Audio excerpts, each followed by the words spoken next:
What up mga katroops? Nagbabalik SK TV, Buhay Probinsya. At pag-uusapan natin ngayon yung tungkol po sa neutering o pagkakapon ng mga aso. Ano ba yung disadvantages at advantage nung kinakapon na aso? So mga katroops, samahan nyo ako sa buong video. Marami kayong matutunan dito. Let's go!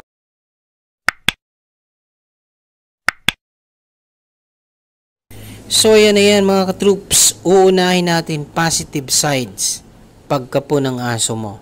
Okay, titignan mo rito ngayon sa video ko kung saan ka papanig. Okay, kasi ako sasabihin ko sa inyo ng panimula ngayon pa lang, hindi po ako nagkakapon ng aso simula nung nalaman ko yung disadvantage. Okay, uunahin natin yung pagiging positive sides nila. Maamo, okay, mabait, tahimik, kalmado, pormado, maayos, pino ang galawan ng aso mo pagkapon. Pag may bisita ka, hindi mo marinig kumahol yan. Kahit may tao sa paligid o ibang tao sa paligid mo, hindi mo maririnig na kumakahol yung aso mo. Okay? Malinis sa sarili, malinis sa bahay dahil nga hindi na naglilikot. Hindi lumalabas ng bahay, hindi na rin nakikipag-away. Okay? Isa po yan at yan po talaga ang positive sides at epekto ng neutered dogs. Okay? At lastly mga katroops, kahit isang beses ka magpakain sa kapon na aso, malusog, mataba, mahaba ang buntot. Okay, sabi nga nila. Kasi nga kapon siya. Kaya sinasabi ng vets, mas healthier yung mga aso, which is hindi ko pinapanigan. Pero hindi po ako nakikipag-talo o hindi po ako nakikipag-argue sa kung sino man na sabihin nilang ganun o ganito.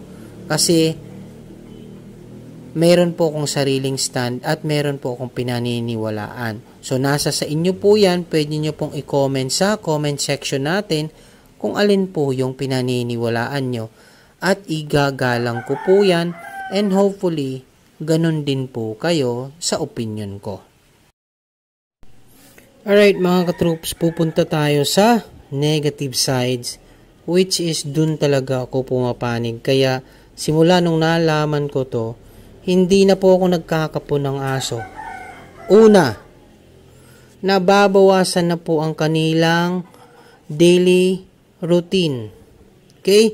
Hindi na po sila ganun kaliksi gaya nung normal days po nila na meron pa silang bola. Okay? Hindi na rin po sila nakikipaglaro. Kaya ngayon, tahimik na lang sila sa isang sulok which is hindi po normal para sa akin sa isang uri ng aso. Hindi na rin sila nakikipag-halubilo sa kanilang mga kapwa aso. Okay? Tahimik lang doon sa isang lugar. Kaya pansin na pansin mo na talagang, kumbaga, by means of neutering your dogs, I believe that we have or I have restricted the dog to live the life to its fullest. Okay? So mga katroops, bakit ko naman nasabi yon? Kasi nga, pinaniniwalaan ko, hindi na sila nakikipag-mating sa female dogs. Okay? Hindi na sila nakikipaglaro. Tahimik sa sulok, hindi na lumalabas, hindi na nagro-roam around. Hindi na rin nagtatatakbo kasi nga laging pormado na ang kilos, pino ang kilos pag kapon. Unlike nung hindi po sila kapon, talagang liksi-likot, bibo, at talagang tumatalon pa sa'yo. Pagdating mo ng bahay, nagtatalunan, okay, galak na galak sila. So yan naman po yung pinaniniwalaan ko, na para po sa akin, ayaw ko pong baguhin ang kanilang DNA structure ng pagiging wild. Kung ano po sila before they were not domesticated kung ano po talaga ang uri ng isang aso. Okay? So I hope mga katroops, barely o partially I open up some ideas on your mind, and hopefully you like the video, the content that I have.